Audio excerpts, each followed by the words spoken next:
네, 여러분 안녕하십니까. 해도남마 이용환입니다. 학교 전담 경찰관이 선도 대상 여고생과 부적절한 관계를 맺은 사건이 경찰청과 부산지방경찰청에 숨기기 위한 은폐 의혹으로 번지고 있습니다.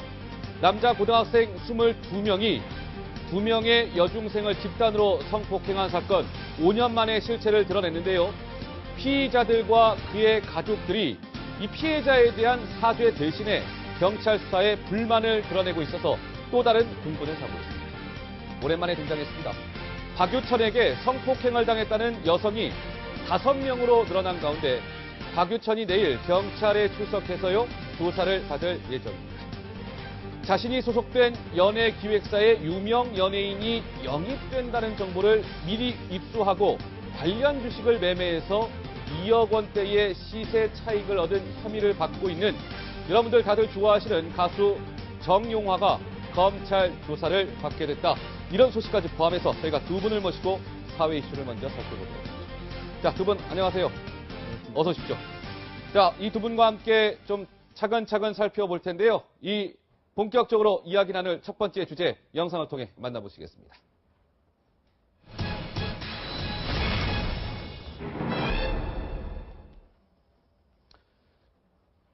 네, 스쿨 폴리스 경찰의 끝없는 거짓말 이렇게 되어 있는데요.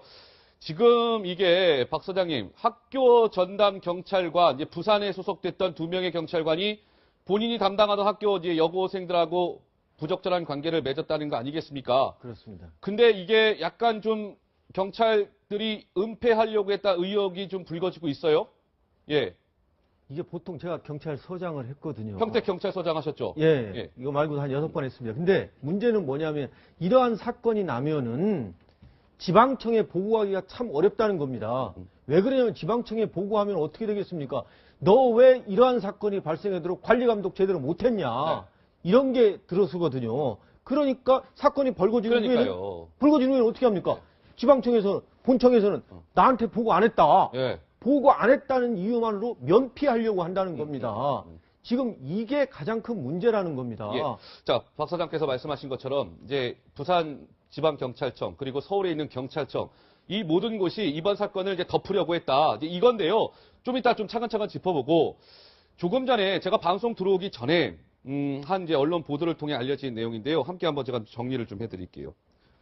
실체가 드러났습니다. 학교 전담 경찰관의 부적절한 관계인데 이 2명의 경찰관이 해당 학교의 여고생들하고 어떤 그 관계를 맺게 됐는지 그 이제 내용이 밝혀지게 됐는데요. 아, 정말 생각했던 것 이상이에요. 지금은 이제 옷을 벗었죠. 전 부산 연제경찰서의 학교 전담 경찰관이었던 정모 경장 31살인데 조사를 해보니까 이랬어요. 지난해 6월 당시에 이 경찰관이요. 이제 A양을 담당을 하게 된 거예요. 그래서 A양이 고등학교를 진학하게 된 거죠. 이제 중학생이었으니까 고등학교에 진학을 했는데 이제 관할이 벗어나게 됐는데도 불구하고 지난 3월부터 이 여학생하고 이제 부적절한 관계를 맺었다. 지난 5월 초까지 모텔과 자신의 승용차 안에서요 수차례 성관계를 가졌다고 해요. 이 경찰관 뭐라고 얘기했냐면 본인의 아내한테 당시 아내와 나 이혼하고 싶었다. 아내와 이혼하고 A양하고 같이 살려고 했었다라고 얘기를 했다는 거예요. 그런데 지금 A양의 부모는 이 피해를 당한 A양의 부모는 경찰 조사를 지금 거부하고 있다. A양의 부모의 반대로 조사에 차질을 빚고 있고요. 지금 보면 이 또 옆에 부산사경찰서의 이제 학교 전담 경찰관이었던 김모 경장은 보니까 지난 3월 초부터 B양을 이제 담당을 한 거예요. 그리고 나서 지난 4일 저녁에 역시 마찬가지로 승용차 안에서 성관계를 가졌습니다. 근데 B양은 요게 좀 약간 애매한데 B양은 일단 이렇게 얘기했다는 거예요. 이 경찰관에 강압은 없었다. 일단 이렇게 얘기했는데 변호사님, 이 2명의 경찰관이 이 여학생들하고 이 부적절한 관계를 맺은 게 생각했던 것보다는 더 좀 충격적입니다. 일단은 수차례 성관계가 있었다는 사실도 충격적이고요. 예. 또한 그 변명도 이혼하고 살려고 했다. 그러니까 이것은 제가 볼 때는 추후에 수사를 염두해서 이것은 합의된 성관계이지 성폭력으로 처벌할 수 없다는 것을 암시하기 위해서 이런 허위 변명을 하지 않을까 생각이 들고요. 네네. 결국 미성년자를 보호하고 인권을 지켜야 될 그 전담 경찰관이 오히려 미성년자를 이용해서 성을 그러니까요. 착취한 것은 아니냐. 네. 그 과정에서 서로 합의된 성관계라고 하더라도 이것은 경찰관 직무윤리 위반되는 품위유지 위반 사유이기 때문에 징계를 해야 되는 것이고 네. 나아가서 강제력이 아니더라도 미성년자는 좀 네. 미성숙하고 사람한테 의존하고 합리적인 판단이 하기 어렵기 때문에 혹시 위계에 의한 성폭력, 예를 들면 우리 법원에서 위계라는 것은 사고, 오인, 무지를 얘기하고 있거든요. 네. 미성년자의 좀 어리숙한 면을 이용해서 이것을 마치 사랑으로 가정해서 미성년자의 성을 착취하려고 했던 거 아니냐. 이러면 또 처벌 가능성이 열려있기 아, 때문에 그렇습니까? 결국은 경찰이 이런 정보를 입수했다면 수사는 정보력이 우선이지 않습니까? 그럼 네. 우선 이것이 성폭력인지 먼저 조사를 했어야 되고 성폭력이 아니어서 형사처벌이 안 된다.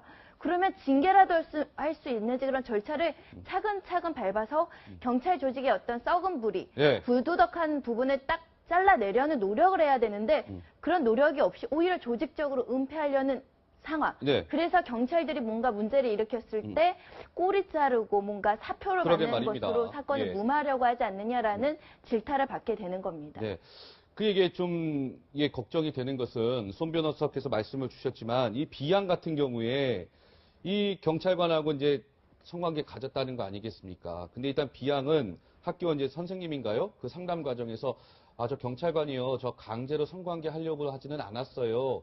강압성은 없었어요. 일단 이렇게 얘기했다는 거예요. 그럼 비양이 이렇게 얘기하면요. 변호사님 어떻습니까? 서장님은 변호사이시기도 하시니까 어떻습니까? 이 비양이 이렇게 진술하면 이거 처벌이 불가능한 겁니까? 자, 이 가해자는 누굽니까? 학교 전담 경찰관입니다. 예. 피해자는 누굽니까? 이 학교 전담 경찰관으로부터 상담을 받고 있는 학생입니다. 네. 어떻게 보면은 업무상 관계가 있을 수 있어요. 그리고 거기서 성관계할 때 어떻게 했겠습니까? 위계에 의해서 했을 겁니다. 지금 아까 그 얘기하죠. 너 나하고 이렇게 하게 되면은 네. 어떻게 내가 이혼하고 너 사랑한다. 예. 이렇게 했을 겁니다. 어. 이게 진실의 사랑이 있을까요? 아니요. 위계에 있을 겁니다. 예, 예. 그래서 이거를 수사를 해야 한다는 겁니다. 그냥 단지 성관계니까 13세 이상이니까 합의에 의해서 했으니까 죄가 안 된다. 단지 이거는 공무원 윤리강령의 문제다. 네. 이렇게 해서는 안 된다고 생각합니다. 네, 네, 네. 그리고 지금 학생이 강압성이 없었다. 그 학생이 과연 강압성이라는 거를 이해했을까요? 강압성이라는 것은 뭡니까? 이건 법률 용어나 마찬가지입니다. 예, 예. 그래서 면밀한 조사가 필요하다고 생각합니다. 그리고 네. 일반 그 성인 대상으로 한 성폭력이랑 좀 다른 게 미성년자에게는 위력에 의한 강간이라는 게 있어서 예를 들면 폭행, 협박에 이르지 않더라도 반항을 억압할 정도의 어떤 유형력, 힘을 행사하는 거. 예를 들면 판례에서는 그냥 몸으로 몸을 눌렀을 뿐이고 네. 그 무서운 표정을 지는 것만으로도 반항을 하기 어려울 정도로 심리적으로 위축됐다 그래서 소위 말하는 강간의 어떤 그 강제력이나 위력을 인정한 사건들이 있었거든요. 네, 네. 그래서 혹시 이 피해 여성이 실제로 그 경찰관이 때린 것은 아니니까 그래서 강제력이 없다라고 잘못 얘기하고 있는 것은 아닌지 예. 면밀히 먼저 상담을 하고 조사를 하는 과정이 필요합니다. 알겠습니다. 오늘 이제 이 사건이 굉장히 일파만파 논란이 커지자 강신명 경찰청장이 오늘 국회에 출석을 했거든요. 의원들로부터 집중 질타를 받았습니다. 이번 사건과 관련해서요. 일단 강신명 청장 일단 좀 사과는 하기는 했습니다만 논란이 이게 수그러들 것 같지는 않습니다. 강신명 청장의 목소리 한번 들어보시죠. 사건이 발생한 두 개의 경찰서의 경찰서장급에 대해서는 지금 현재까지의 감찰 조사 결과 그 사안을 인지를 한 것으로 드러났습니다. 즉 언론 보도가 맞습니다. 예. 그리고 부산지방경찰청에도 실무자이긴 하지만은 실무자들도 인지를 한 것으로 드러났고 오늘 제가 지휘고하를 막론하고 엄중한 조사를 통해서 진상을 규명할 것을 재차 강조 지시를 했습니다. 네, 진상규명을 지시를 했다. 이렇게 강신명 청장은 얘기는 했습니다만 경찰이 이번 사건을 대하는 이 행동들을 봤을 때 쉽게 국민 여론이 용서를 해줄 것 같지가 않습니다. 바로 이러한 이유 때문인데 경찰의 끝없는 거짓말 퍼레이드라는 저희가 제목을 붙여봤어요. 곳곳에서 거짓말들을 했기 때문에 문제가 큰데요. 먼저 이 부산 연제경찰서는 처음에 주장을 어떻게 했냐면 23일 날요. 아동보호 전문기관으로부터 공문을 받고 정모 경장과 여고생의 성관계 사실을 처음 알았어요. 이렇게 얘기했었죠. 그런데 알고 보니까 드러난 진실. 거짓말이었던 거예요. 거짓말. 지난달 23일이 아니고 이미 보름 전에 지난달 9일 날 아동보호 전문기관이 연재서 청문감사관실에 정 경장과 여고생의 관계에 대해서 문의를 했다는 거예요. 알고 있었다는 거 아니겠습니까? 이 끝난 게 아니에요. 부산지방경찰청은 연재경찰서의 상급기관, 부산지방경찰청은 뭐라고 얘기했냐면, 저희들 말이에요. 이거 24일 그 장신중 전 강릉경찰서장이 이번 사건을 SNS에 폭로하기 전까지 몰랐어요. 이렇게 얘기했는데 거짓말한 거예요. 지난달 9일 날 부산지방경찰청 여성청소년 수사계 경위가 이 아동보호기관으로부터 성관계 사실을 최초로 들었다는 거예요. 이미 역시 마찬가지로 보름 정도 앞서서 알았다는 거죠. 그렇죠? 그 다음에 경찰청, 서울에 있는 경찰청은 24일 날 역시 마찬가지로 장신준 서장이 이번 사건 폭로하기 전까지 몰랐어요. 이렇게 얘기했는데 딱 걸렸어요. 이달 초 부산의 스쿨폴리스가 상담 대상 여고생과 성관계를 했다는 정보를 이미 경찰청은 이달 초에 입수했다는 거죠. 야, 손 변호사님, 이게요, 지금, 그러니까 모든 이 연루돼 있는 경찰 조직 모두가 하나같이 다 거짓말한 셈이에요. 수사기관에서 사건을 은폐하고 축소하면 일반 국민들은 수사기관을 어떻게 믿고 수사를 그러니까요. 의뢰할 수 있는지를 물을 수밖에 없는 거고요. 예. 경찰들이 피의자들을 상대로 조사를 할 때 엄청 거짓말하며 고래고래 혼내킵니다. 그런데 그런 사람들이 오히려 사건이 터졌을 때 거짓말하고 조직 챙기고 내 조직 사람들 보호하고 사건을 축소하려고 했다. 네. 그렇기 때문에 국민들이 지금 공분을 사고 있는 것으로 보이고요. 예. 특히 이 사건이 미성년자의 인권과 관련된 부분이기 때문에 경찰이 서로 우리 조직의 어떤 아픈 부분이 드러나더라고 하더라도 정말 학교 전담 경찰관은 한 취지를 기억했을 때는 학생의 인권이 먼저 보호돼야 된다 하고 네. 해서 누군가는 용감하게 이 사실을 공식적으로 문제 제기를 해야 되는데 현재 조직에 있는 사람들 다 숨기기만 급급하고 예. 오히려 전직 조직에서 나간 맞아요. 사람이 이것을 폭로했다는 점에서 이 경찰 조직 이래도 되느냐 이런 질타가 있는 아니, 겁니다. 몰랐다고 해야 면책이 됩니다. 몰랐다고 이거를 해야 해야 면책이 몰랐다고 되니까요? 해야 아. 알으면 또 어떻게 할 겁니까? 이거를 실질적으로 그 지방청장한테 보고하고 경찰청장한테 보고하면 어떻게 되겠습니까? 네. 지금 저 거짓말 퍼레이드라고 하는 걸 보시면 알겠지만은 네. 전부 다 부산지방청장, 부산지방청 실무자가 어떻게 했습니까? 연재경찰서 청문감사관실에 알아보라고 했습니다. 예.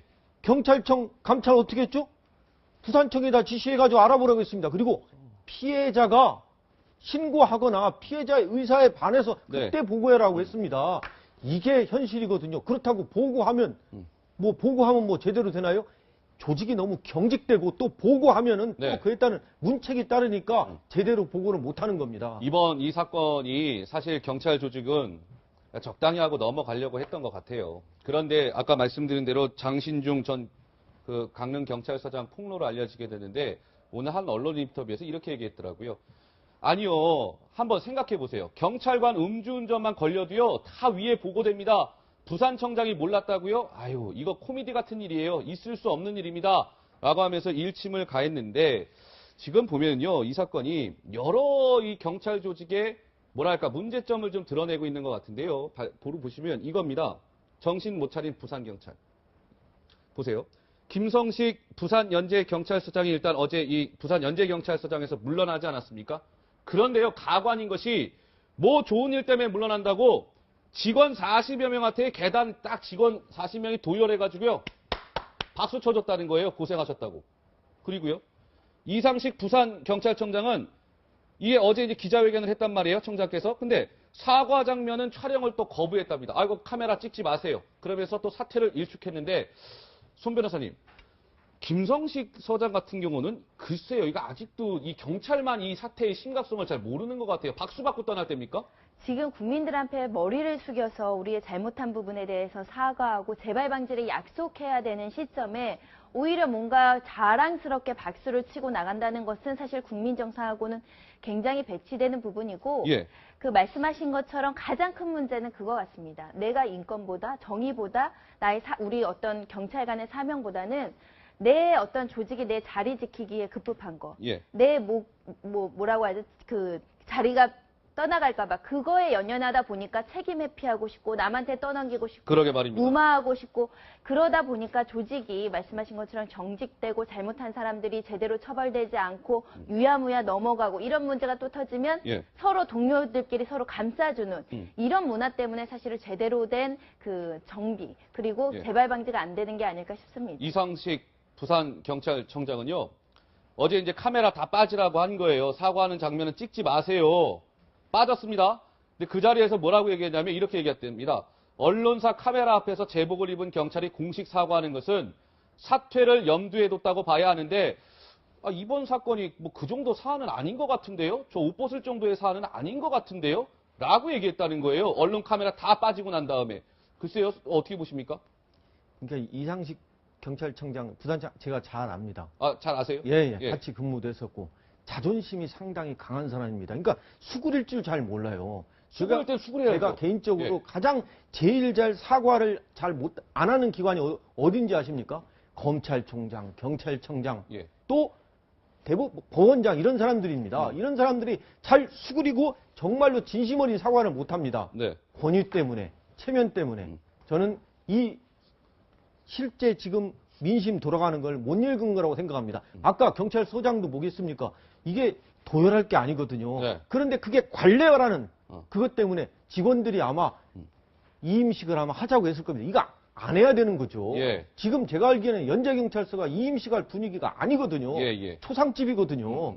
본청 감찰이 와가지고 들쑤실 겁니다. 네. 그리고 지금 그 경장 위에 계장, 팀장, 과장 전부 다 또 징계받을 겁니다. 예. 자, 지금 뭐 어찌됐건 이런 상황에서요, 시청자 여러분, 이 경찰 조직에 새롭게 드러난 경찰의 또 성희롱 은폐 의혹이 오늘 새롭게 나왔어요. 이 무슨 얘기냐면, 이제 경찰청의 계장이었어요, 당시에. 그리고 경찰청의 여직원입니다. 근데 이 계장이란 분이 아주 빨리빨리 좀 움직여. 너 다리가 굵은 것 같아. 스케이트 선수 같다. 이게 지난해 12월에 이런 발언을 했다는 거예요. 그런데 이제 이 사실이 경찰청 내에는 알려졌겠죠.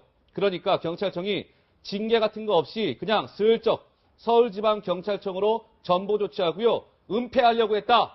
지금 이 의혹이 또 불거졌단 말이에요. 그러니까 경찰들의 인권의식 수준을 보여준다라고 생각하는데 결국은 여직원을 동료, 파트너로 인정하지 않고 뭔가 성적인 대상으로 봤고 그렇기 때문에 성적 수치심을 일으킬 만한 어떤 그 신체에 대한 어떤 꼬집는 것 그러게요. 이런 성희롱을 했다는 부분이고 이런 것들이 발견이 되면 엄중하게 문책을 해서 조직 내에서 이런 일이 다시는 없도록 해야 되지 않습니까? 네. 그런데 단순히 전보 조치 명령을 내리다 보니까 조직의 분위기가 개선이 되지 않는 겁니다. 사실은 경찰은 성희롱, 성범죄에 대해서 엄중하게 타인에 대한 어떤 범죄에 대해서 책임을 물어야 되는 그 기관이거든요. 예. 본인들의 성희롱에 대해서 이렇게 간대하면 일반 국민들이 성범죄 피해를 당했을 때 어떻게 대처할지 우리가 혹시라도 성범죄 사건이 났을 때 굉장히 약하게 처벌하고 수사가 제대로 되지 않아서 공문을 사고 있지 않습니까? 예. 결국은 이렇게 경찰에서도 이런 성희롱에 대한 어떤 인권인식이 후진적이어서 이런 거 아니냐라는 어떤 비판을 피하기 위해서는 이런 문제가 발생했을 때 엄단하는 그런 조치가 필요합니다. 경찰청 계장이기 때문에 서울청으로 나간 겁니다. 저분이 만약에 경위나 예. 하급 직원이었으면은 아마 서울청이 아니라 딴 데로 갔을 겁니다. 예. 징계도 제가 볼 때는 심하게 매겼을 거예요. 그래서 예. 징계는 정말로 저는 상하권에 공정해야 한다고 생각합니다. 알겠습니다. 자, 어찌됐건 뭐 여러 가지 지금 경찰 조직의 문제점이 좀 드러나고 있는데 끝난 사안이 아니죠. 철저히 좀 조사해서 좀 징계나 뭔가 처벌이 뒤따라야 되지 않을까 싶은 생각을 해봤고요. 자, 두 번째 주제로 넘어가겠습니다. 두 번째 주제는 바로 이겁니다. 함께 한번 만나보시죠. 악마들의 강변, 이제 와서 왜? 자, 시청자 여러분, 이게 무슨 얘기냐면요. 남자 고등학생 22명이 2명의 여중생을 집단으로 성폭행한 사건 어제 알려졌죠. 많은 분들이 충격을 받았습니다. 제2의 밀양 사건 아니냐, 뭐 이런 얘기까지 나왔는데요. 그런데 지금 이게 좀 이해가 안 되는 게요. 지금 이런 겁니다. 반성 없는 피의자와 가족들인데요. 지금 피의자들은 아니 생각해 보세요. 그 22명이 그 당시에 여중생 2명을 성폭행한 거 아니겠습니까? 집단으로. 그래 놓고 피해자가 거짓말을 하는데요. 5년 전 일이라 저 기억이 안 나는데요. 지금 이렇게 얘기하고 있고요. 피의자 어머니들은 어릴 때 한 일 가지고 경찰이 그거 너무하는 거 아닙니까? 출근은 좀 할 수 있게 해줘야 되는 거 아니에요. 또 다른 피의자 어머니. 아, 아들 빨리 풀어주세요. 왜 잡아두고 계세요? 저 5년 전 일인데. 이런다는 건데, 손 변호사님, 아마 딸을 두신 어머니로서 이 화나는 일 아니겠습니까, 지금? 아들만 있긴 하지만 아들. 제가 여성이고 성폭력 피해자 사건을 굉장히 많이 했었는데요.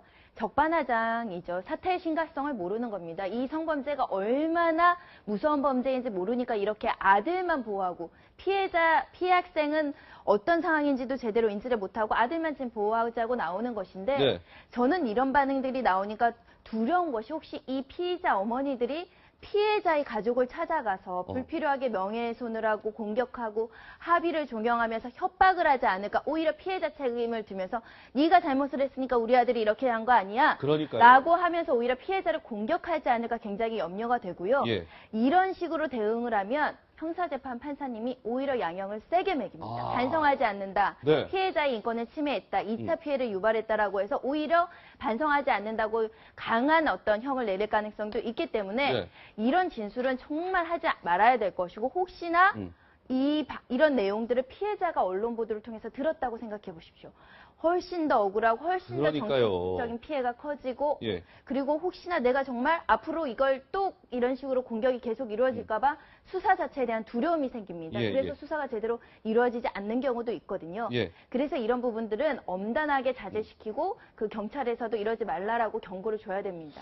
그러니까 피해 여학생들 같은 경우 정신적 충격으로요. 학업도 중단하고 지금 수년째 정신과 치료받고 있답니다. 근데 이게 진짜 가능한 얘기입니까? 이렇게 지금 뭐 오히려 지금 이렇게 성폭행했던 가족들이나 이 당사자들은 뭐가 잘못됐냐는 식으로 이렇게 나오는데 지금 이렇게 보면은 어때요? 지금 소장님 지금 4명은 구속이 됐고 6명은 뭐 불구속 상태고 그다음에 군인 12명 같은 경우는 뭐 헌명대에 지금 인계가 됐고 뭐 그런 상태라면서요, 일단. 저는 그러니까 군인 예. 12명 과연 군에서 제대로 수사할 수 있을까 걱정이 됩니다. 왜냐하면 피해자는 어디 있습니까? 피해자는 지금 군 외에 있거든요. 일반 경찰이 하고 있거든요. 그렇죠. 예. 근데 12명 과연 군 헌병대에서 조사할 때 피해자만 조사하지 피해자 제가 볼 때는 이 피해자의 심정을 헤아려야만이 제대로 군사재판도 할 수 있다고 생각합니다. 예. 또 하나는 뭐냐면요. 제가 볼 때는 이 지금 불구속된 사람들, 이 사람들 지금 일부는 부인하고 있다고 합니다. 나는 개입하지 않았다. 그래서 경찰이 적용한 게 특수 강간 미수 방조혐의입니다. 네, 네. 이 사람들이 이거를 갖다가 형을 경하게 밝히면 어떻게 해야 됩니까? 합의를 시도하려고 하거든요. 합의를 시도하기 위해서 저는 갖가지 회의를 할 것이라고 생각합니다. 예. 그래서 이러한 피해자들에 대해서는 변호사가 지금 변호사 선임돼 있다고 하더라고요. 국선 변호사. 네네. 피해자인 변호사가 잘 대처해 줘야 한다고 생각합니다. 알겠습니다. 이 사건 역시 하여튼 좀 철저한 좀 더 추가 조사가 필요해 보이고요. 말도 안 되는 이렇게 강변을 하는 정말 이분들은 아까 변호사님 말씀대로 더 아마 세게 좀 처벌을 해야 되지 않을까 싶습니다. 자, 다음 주제로 넘어갈까요? 다음 주제 화면을 통해 만나보시죠. 빚 갚아줄게, 요리하며 함께 살자. 박효철 씨 관련 뉴스인데요. 좀 오랜만에 또 뉴스가 등장을 했습니다. 그러니까 이거예요, 시청자 여러분. 이 박유천이, 그러니까 이 이른바 유흥업소 룸 안에서 화장실로 이제 여성을 유도해가지고 거기서 이제 성폭행한 거 아니냐 이런 의혹 아니겠습니까? 그런데요, 좀 더 그냥 구체적인 내용이 나왔어요. 그러면 박유천이 그 화장실로 그 여성을 인도하면서 어떻게 그 여성들을 유인했을까? 이렇게 했답니다. 한류 스타의 달콤한 유혹. 야, 그 오빠 그 밥 해주면서 같이 살자. 그러려면 요리부터 배워야 되는 거 아니야? 그러면서 아이고 왜 힘들게 이런 곳에서 일하니? 너 빚 있으면 내가 그거 갚아줄게. 나 돈 많거든? 빚 있으면 갚아줄 테니까 걱정하지 마. 괜찮아. 우리 사귈 거잖아. 아, 변호사님. 그 여성들의 증언이에요? 그러니까 이런 식으로 얘기하면서 이제 유인을 했다는 거예요. 박유천이. 처음 만난 여성에게 저런 얘기를 자연스럽게 한다는 건 예. 일단 진정성이 없겠죠. 예. 유인하는 겁니다. 심리적으로 유인을 하는 것이고요. 성범죄 사건이 계획적으로 이루어진 단계를 보면 초기 단계는 그 장소까지 피해 여성들을 유인을 해야 됩니다. 지금 달콤한 유혹으로 유인을 할 수도 있고 협박으로 유인할 수도 있는데 예. 아마도 박유천 씨는 이렇게 심리적인 유혹, 그러니까 나랑 뭔가 그 희망 섞인 기대를 섞어서 우리 예전에 혼인빙자 간음죄라는 게 있었잖아요. 아, 그렇죠. 결혼해줄 것처럼 속여서 여성의 어떤 성적으로 이것을 이용하는 것이 지금은 처벌을 할 수 없지만 그래서 상당한 기대를 하게 한 후 화장실까지 유인을 하겠다라는 목적으로 이런 얘기를 하지 않았을까 싶습니다. 박유천은 내일 오전 10시던가요? 10시에 이제 경찰 조사를 받게 됩니다. 뭐 여러 가지 장시간 아마 조사를 받게 되지 않을까 싶은데, 자, 그런데요, 변호사님, 예, 예. 서장님. 이 두 번째 그 구속했던 여성이 한 매체랑 인터뷰를 했어요. 그런데 뭐라 그랬냐면, 그때 내가 이른바 생리를 하고 있었다. 근데 키스하면서 뭐 내 치마를 들추기 하지 말라고 분명하게 얘기했는데 박유천은 그래도 내가 너랑 잘 맞는지 확인은 해봐야지 않겠냐. 이렇게 얘기했다는 거예요. 두 번째 고소한 여성이 실제로 얘기한 내용입니다. 아, 이거는 좀 글쎄요. 예. 그러니까 왜 이 인터뷰에 이렇게 응했을까라는 걸 생각을 해보면은요. 예. 지금 갑자기 합의 얘기가 나오고 예. 그 합의 얘기 과정에 뭐 공갈, 공동 공갈로 한다. 그 다음에 이거는 허위 고소다 해가지고 무고죄로 고소한다는 얘기가 나오니까 이 제가 볼 땐 이 여성이 상당히 자존심이 상한 것 같아요. 내가 이 박유천 씨 한 것은 내가 종업원으로서 종업원 역할, 유흥만 도와주는 종업원 역할만 했을 뿐이다. 그리고 그거 하려고 거기에 나온 건데 네. 이 박유천이라는 사람은 나를 갖다가 나의 인격을 모독하면서까지 나를 이상한 것처럼 유혹해가지고 하려고 했다. 예. 거기서 나는 어찌 보면 이걸 거절하면은 내가 뭔가 당할 것 같은 두려움을 많이 느꼈다. 네, 네. 그리고 박유천 씨가 우리 같은 사람을 이 유흥업소에 종사하는 사람에 대해서 좀 인격적으로 모독하는 것 같다. 네. 그래서 제가 볼 때는 내일 박유천 씨 출석 앞두고 경찰 출석. 그렇죠.